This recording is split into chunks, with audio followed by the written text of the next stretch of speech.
Olá, meus irmãos, um dia de muita paz para todos nós. Hoje, exatamente 1º de novembro de 2024, estamos nós reunidos para estudarmos a obra O Céu e o Inferno. Nós estamos na primeira parte, capítulo 6, intitulado Doutrina das Penas Eternas. Nós vamos pedir para a nossa irmã Carla fazer a nossa prece de gratidão. Logo depois o nosso irmão Augusto irá fazer a recapitulação, tá bom? E já adentramos no nosso estudo dessa noite. Vamos orar? Jesus amigo, te agradecemos por mais essa oportunidade que tu nos permite de nos encontrarmos para uma pausa na movimentação acelerada da vida, dessa vida material, e que tantas vezes nos esquecemos de quem somos, de que somos espíritos, de que estamos de passagem, e tu nos permite esses momentos de lembrança, de reconhecer que somos eternos e que temos tanto a aprender. Obrigada, Mestre, por mais essas lições, essas oportunidades, nesse pequeno espaço que tu nos permite nos encontrarmos fraternalmente para estudo e trabalho. Fica conosco e nos ajuda sempre, que assim seja.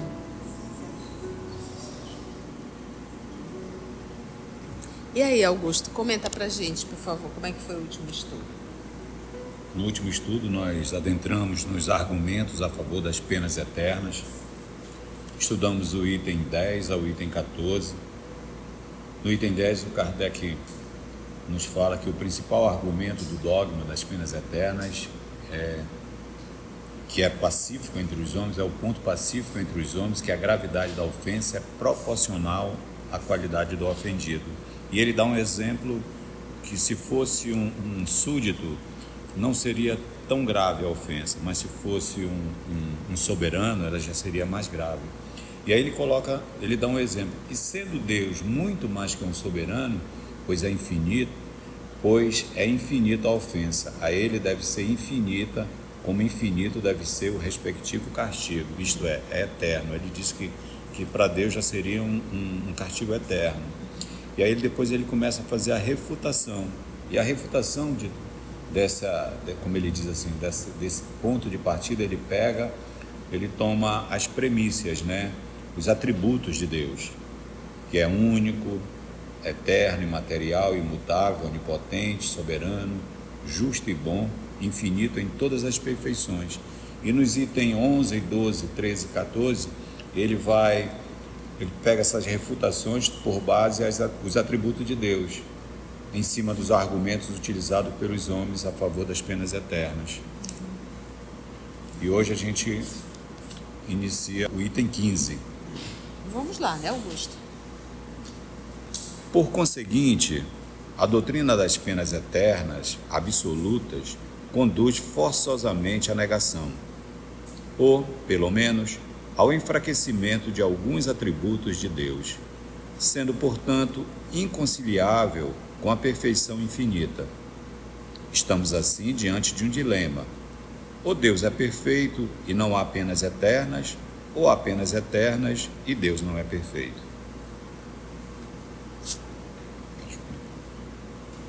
Item 16. Também se invoca em favor do dogma da eternidade das penas o seguinte argumento, abre aspas: a recompensa conferida aos bons, sendo eterna, deve ter por corolário, ele coloca resultado, a eterna punição. É justo proporcionar a punição à recompensa. Fecha aspas. Aí vem a refutação. Deus criou a alma para fazê-la feliz ou infeliz. Porque agora, né, Augusto, ele vai refutar tudo aquilo que ele levantou, né? Vai contrapor, né? Vai justificar. Então, levantou todas as teses da penas eterna. Qual é o conceito? Porque o que acontece, gente? Eu serei um péssimo crítico se eu não conheço o que eu vou criticar. Então, eu chegar aqui e apenas fazer críticas partindo do princípio de que eu nunca fui estudar nada do que eu vou criticar, eu nunca pesquisei nada, eu sou um péssimo crítico. Então, o crítico autêntico, para ele saber refutar, ele tem que conhecer. Então, foi isso que o professor Denizar fez. Olha, eu vou colocar todo o conceito aqui da penas eterna dentro das religiões. Ele colocou, explicou, sem absolutamente fazer qualquer tipo de contraposição. Ele só colocou, e inclusive colocou a lógica deles, né? Dessa ideia. Ele foi colocando a lógica. Ele disse, agora, a partir de agora, vem a refutação. Para cada item ele está fazendo as refutações. As refutações, No item, Já fez o primeiro, aí ele está fazendo agora. Vai fazer do segundo também. Ele vai fazer. Ele está pegando o raciocínio, né?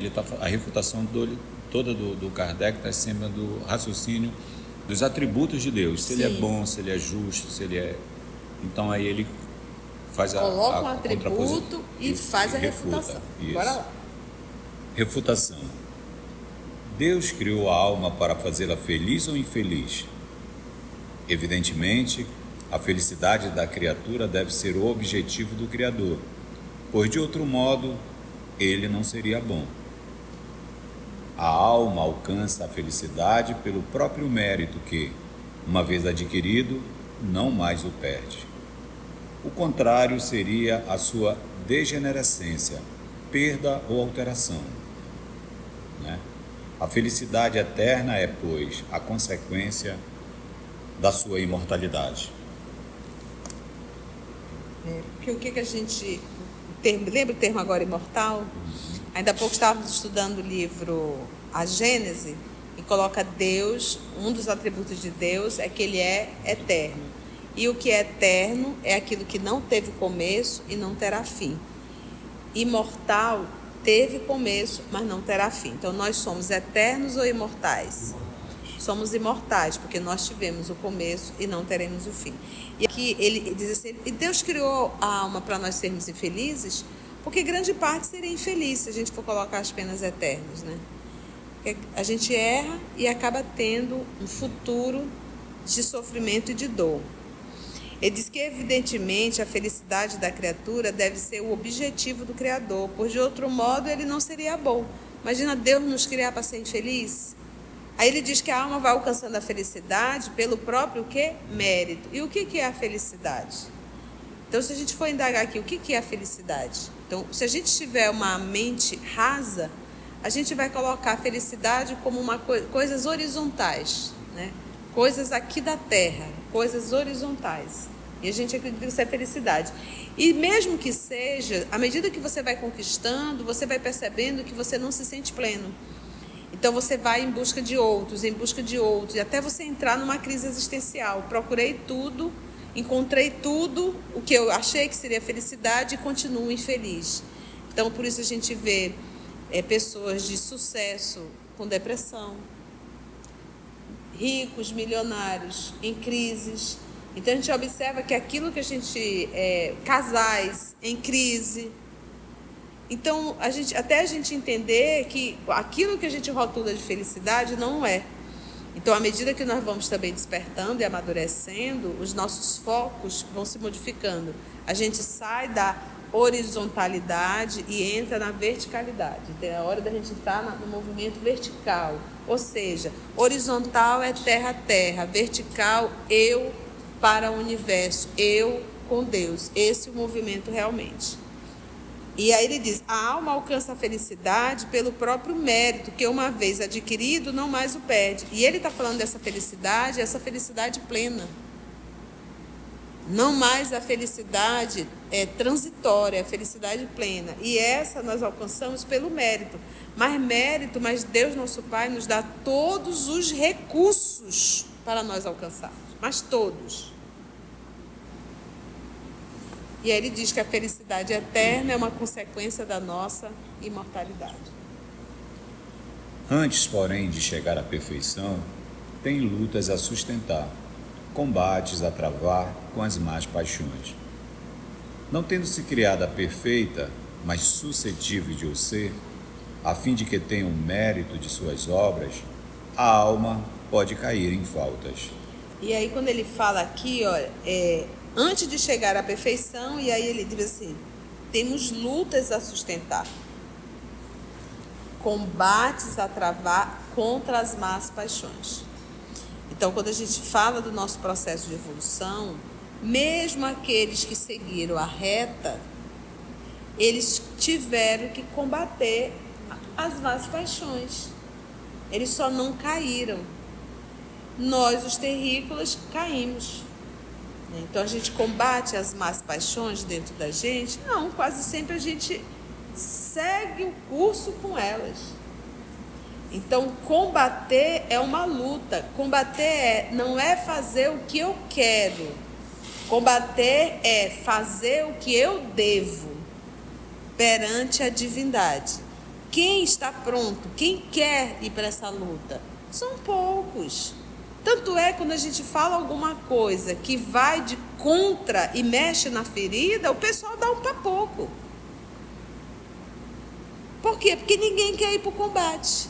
A gente quer sempre fazer do nosso jeito. Suas quedas são a consequência da sua natural fraqueza. E se devesse ser punida eternamente em virtude de uma queda, não seria o caso de perguntar por que Deus não a criou mais forte? Aqui, na anterior, no primeiro parágrafo, ele diz que Deus nos fez o quê? Suscetível de o ser. De ser o quê? Perfeito. Que a gente diz, nós não somos perfeitos, nós somos perfectíveis. Ou seja, nós somos suscetíveis de o ser. A gente precisa conquistar, precisa. E Deus não nos criou imperfeito também. Ele nos criou simples e ignorante. Imperfeitos não. Fomos nós que, utilizando o nosso livre-arbítrio, fomos arrumando determinadas encrencas. Mas Deus não nos fez imperfeito. Ele nos fez perfectivo, ou seja, suscetível de ser perfeito. Uma vez que a gente vai buscando e uma vez que a gente vai conquistando. E ele diz que as nossas quedas são as consequências natural da nossa fraqueza. O que é essa fraqueza? Frente à dificuldade, frente às paixões. Mas o que eu faço? Me curvo. Eu cedo. Logo, isso é uma fraqueza. Fraqueza frente à luta. A luta contra as minhas más tendências e contra as paixões más. Por isso, uma fraqueza. Suas quedas são as consequências de sua fraqueza. Ou seja, entre a luta e ceder, eu prefiro ceder. Entendeu? Logo, isso é uma fraqueza. E se devesse ser punido, né, eternamente em virtude de uma queda, não seria o caso de perguntar por que Deus não a criou mais forte? Poxa, já que eu tenho uma atitude, uma queda e a eternidade de sofrimento, por que Deus então não me fez mais forte? Né? A punição que ela sofre é uma advertência do mal que praticou, devendo ter por fim reconduzi-la ao bom caminho. Se a pena fosse irremessível, ou seja, imperdoável, o desejo de melhorar seria supérfluo. Nem mesmo o fim da criação seria alcançado, porque haveria seres predestinados à felicidade e outros à desgraça. Se uma alma culpada se arrepende, pode regenerar-se, e podendo regenerar-se, pode aspirar à felicidade. Ora, Deus seria justo se lhe recusasse os meios para isso? Imagina, né? Imagina. Se a pena fosse irremissível, o desejo de melhorar seria o quê? Supérfluo. Não tenho mais jeito, eu vou me melhorar para quê? Nem mesmo o fim da criação seria alcançado, porque haveria seres já predestinados que é a felicidade e outros a desgraça. Não tem mais jeito. Sendo o bem o fim supremo da criação, a felicidade, que é o seu prêmio, deve ser eterna, como temporário deve ser o castigo, que é o meio de alcançá-la. Mesmo entre os homens, a mais vulgar noção de justiça prescreve que não se pode castigar perpetuamente quem se mostra desejoso de praticar o bem. E o fim supremo da criação é o quê? O bem. O fim na condição de propósito. Nós fomos criados para isso. Todos nós fomos criados para o bem. Nós estamos fadados a isso. A gente pode retardar, mas estamos fadados a isso. A felicidade, e não é a felicidade horizontal, é a vertical, é a felicidade plena, é a felicidade que não se acaba, é a felicidade que não está pautada em coisas materiais. Toda felicidade pautada em coisas materiais, inclusive personalidade, títulos, essas coisas, elas são temporárias, ela tem fim. Essa felicidade aqui é uma felicidade plena. Você vai dizer assim, o nosso Senhor Jesus, tia, era feliz? Sim, é feliz, porque ele já está em Deus. Agora ele se compadecia, não é se entristecia, porque tristeza é uma emoção fisiológica.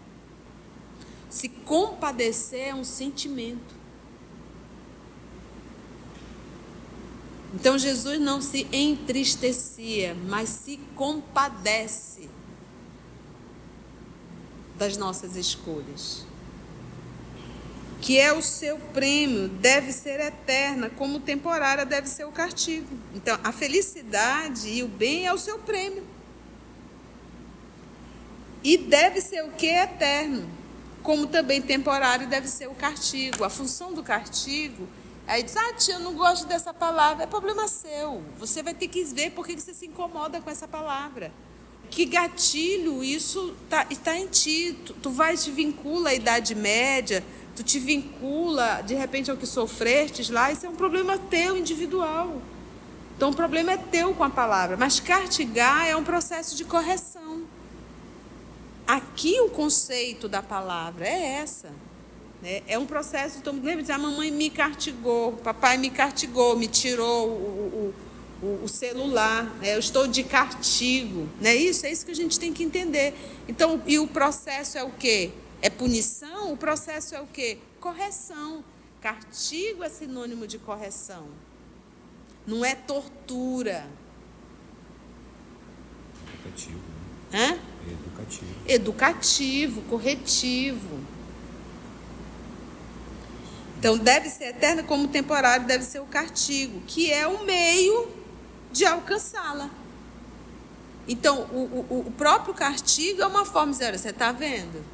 Se você tivesse ido pelo outro campo, você não estaria passando por isso que você está passando agora.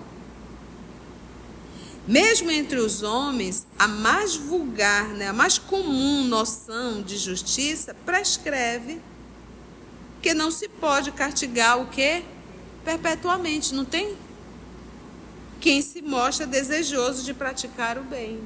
Então, não dá para a gente idealizar mais isso, né? Conceber essa ideia, né? Vamos para o 17? Aí vem outra refutação daqui a pouco. Item 17. Só um pouquinho. Só uma curiosidade, a palavra castigo tem origem no latim castus, que significa puro, limpo, sem faltas. Né? Olha aí, tá Castigar vendo como é muda? limpar, né? Castigar é limpar. Daí a gente estava falando corrigir. A nossa querida Carla buscou aqui a etimologia da palavra castigo. Ela diz que tem origem no latim, castus. Diz aí pra gente, Carlinha. No origem no latim castus, que significa puro, limpo ou sem faltas. Então, castigar seria tornar limpo, né? Purificar. Eu acho interessante aqui também essa outra fala. Lê pra gente. Na sua origem, a palavra castigo estava associada à ideia de repreender para corrigir a conduta, ou seja, fazer a pessoa ser educada, respeitar os ritos e tornar-se casta. Aí já seria o que foi colocado a nível de igreja, mas se a gente ver a etimologia da palavra, a gente vai ver que é limpar-se, né? Que é purificar-se. Esse é o propósito. Então o povo quer que as obras básicas sejam todas mudadas. O que tem que mudar é a cabeça da pessoa em relação a algumas etimologias, tá bom? Algumas palavras. Item 17. Um último argumento a favor das penas eternas é este, abre aspas. O temor das penas eternas é um freio. Se fosse anulado, o homem, por nada temer, entregar-se-ia a todos os excessos. Fecha aspas. Né, que era a idade da punição, né, aquela coisa do demônio. Então isso era uma forma de que nem a gente fazia com as crianças antigamente, né? Cuidado, porque senão o homem do saco vai passar e vai te levar. Não era assim, né? Cuidado, senão o bicho papão vem te pegar. Cuidado, senão a cuca vai te pegar, né? Que era do sítio do Pica-Pau Amarelo. Então era uma forma de conter pelo pavor. E aí essa é outra ideia, né? Que se levanta e aí Kardec vai refutar, né? Refutação. Esse raciocínio seria justo se a não eternidade das penas provocasse a supressão de toda a sanção penal. Supressão aí que extinguiu. A gente deixou de aprontar do jeito que a gente apronta, tendo as lições do sofrimento eterno. Mudou isso? Bora lá. A felicidade ou infelicidade futura é consequência rigorosa da justiça de Deus, visto que a identidade de condições para o homem bom e para o perverso seria a negação da justiça. Mas pelo fato de não ser eterno, nem por isso o castigo deixa de ser menos penoso. Ele se torna tanto mais temível quanto mais nele se crê, e tanto mais aceitável quanto mais racional. Uma penalidade em que não se crê não pode ser um freio, e a eternidade das penas está nesse caso. Porque as penas que a gente sabe que não são eternas, elas provocam punição. Não é porque elas são eternas que só as eternas provocam punição. Não, as que a gente sabe pelo raciocínio que vão nos causar dor, que vão nos levar ao inferno moral, apesar de não serem eternas, elas nos dão o tal freio, né? E nos fazem raciocinar para mudar a conduta. Exatamente, né? Aquela frase da mãezinha, esse final de semana você não vai sair, né? A gente aprende, não aprende? Com essa observação, quando nós éramos jovens, né? Que isso já fazia tempo, pelo menos eu, né? Que a gente só vai sair desse inferno quando a gente mudar de conduta. Aí não é mais eterno, mas enquanto dura que é aquilo que a gente diz assim, o sofrimento eterno, ele o é porque eu assim o faço. Porque a gente carrega muitas dores íntimas, que são verdadeiros infernos. E nós nos acomodamos e não queremos mudar. Então, passa a ser eterno, né?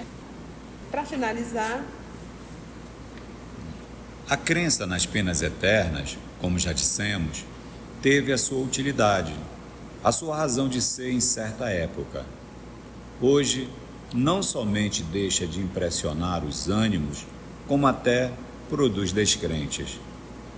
Antes de proclamá-la como uma necessidade, seria preciso demonstrar sua realidade.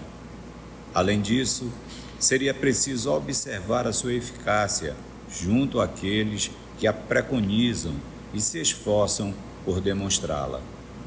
Infelizmente, entre esses, muitos provam, pelos atos que nada temem, das penas eternas. Ora, se ela é impotente para reprimir o mal entre aqueles mesmos que dizem acreditar nela, que domínio poderá exercer sobre os descrentes e refratários? E aí, né? Então, serviu para um tempo? Serve para agora? Não cabe mais. Ciência, gente, século XIX, a ciência espocou. Não cabia, mas não era mais uma linguagem infantil. Agora era necessário o quê? A razão. Olha o que ele diz aqui. Antes de proclamá-la como uma necessidade, seria preciso demonstrar a sua realidade. Além disso, seria preciso observar a sua eficácia junto àqueles que a divulgam. Ou seja, quem divulga se tornou um ser melhor? Justo o contrário. Se não serviu para si, né? E aqui é uma crítica subliminar, né? Que ele está fazendo para a igreja, para o clero como um todo, né? que preconizava Que fizeram as maiores penas atrocidades, eternas, e né? as maiores atrocidades vieram pelas mãos deles. Exatamente. As maiores guerras que nós tivemos no nosso planeta foram religiosas. Também tem a questão é que ele fala assim, observar a sua eficácia e vamos dizer assim, o seu consolo também, porque a mãe que perde um filho eternamente no inferno, Deus o livre. então assim, tem Quanto consolo, sofrimento. tem sofrimento, então tem essa questão também. Quanto sofrimento. Foi bom, gente? Finalizamos, né, Augusto? E assim finalizamos o item 17 e na próxima semana, se Deus nos permitir, nós vamos entrar na impossibilidade material das penas eternas. Se você chegou até aqui o final, deixa seu comentário. É muito importante a gente poder ler o teu comentário. Não esqueça de curtir para que possa divulgar a página.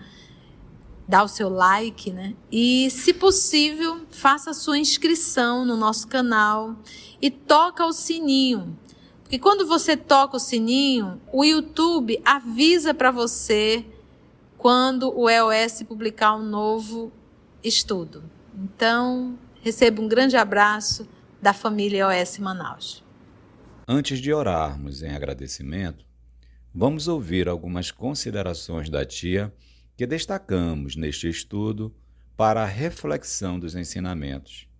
Vamos aos destaques da tia? Aquilo que a gente rotula de felicidade não é. Então, à medida que nós vamos também despertando e amadurecendo, os nossos focos vão se modificando. A gente sai da horizontalidade e entra na verticalidade. Então, é a hora da gente estar no movimento vertical. Ou seja, horizontal é terra a terra, vertical eu para o universo, eu com Deus. Esse é o movimento realmente. Não mais a felicidade transitória, a felicidade plena. E essa nós alcançamos pelo mérito. Mas Deus, nosso Pai, nos dá todos os recursos para nós alcançarmos. Mas todos. Então, quando a gente fala do nosso processo de evolução, mesmo aqueles que seguiram a reta, eles tiveram que combater as más paixões. Eles só não caíram. Nós, os terrícolas, caímos. Então, a gente combate as más paixões dentro da gente? Não, quase sempre a gente segue o curso com elas.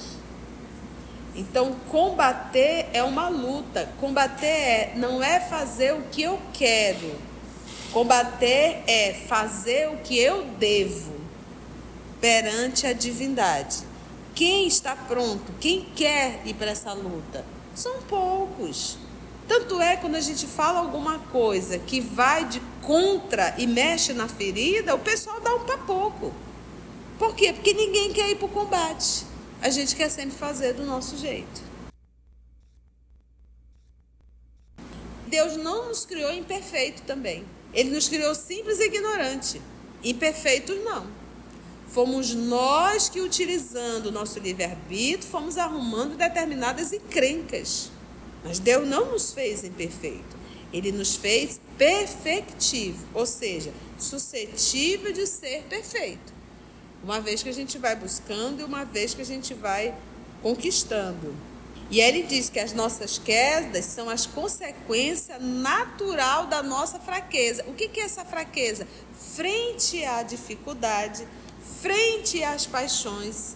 Mas o que eu faço? Me curvo, eu cedo. Logo, isso é uma fraqueza. Fraqueza frente à luta. A luta contra as minhas más tendências e contra as paixões más.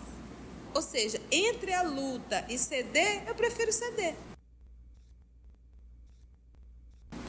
Nós fomos criados para isso. Todos nós fomos criados para o bem. Nós estamos fadados a isso. A gente pode retardar, mas estamos fadados a isso. A felicidade, e não é a felicidade horizontal, é a vertical, é a felicidade plena, é a felicidade que não se acaba, é a felicidade que não está pautada em coisas materiais. Toda felicidade pautada em coisas materiais, inclusive personalidade, títulos, essas coisas, elas são temporárias, ela tem fim. Essa felicidade aqui é uma felicidade plena. O nosso Senhor Jesus é feliz, porque ele já está em Deus. Agora ele se compadecia, não é se entristecia, porque tristeza é uma emoção fisiológica. Se compadecer é um sentimento. Então Jesus não se entristecia, mas se compadece das nossas escolhas. O sofrimento eterno, ele o é porque eu assim o faço. Porque a gente carrega muitas dores íntimas, que são verdadeiros infernos. E nós nos acomodamos e não queremos mudar. Então, passa a ser eterno. Assim, concluindo o nosso estudo de hoje e agradecendo o nosso Mestre Jesus por mais este momento de aprendizado, vamos orar? Então, assim, agradecemos a Deus, nosso Pai, agradecemos a Jesus, o nosso Senhor Jesus, aos amigos espirituais aqui presentes, e te rogamos, Senhor, nos proteja, nos livre de todo mal, que a tua paz nos envolva. EOS Manaus, estudando para servir ao Cristo. Visite nosso site em www.eosmanaus.org. No YouTube, procure o canal EOS Manaus. Participe do nosso grupo no Facebook. No Instagram somos @EOS Manaus. Escute e estude na Rádio Manaus de Estudos Espíritas. Estamos, também, em diversas plataformas de áudio. Procure EOS Manaus, no seu aplicativo preferido. EOS Manaus. Estudando para servir ao Cristo.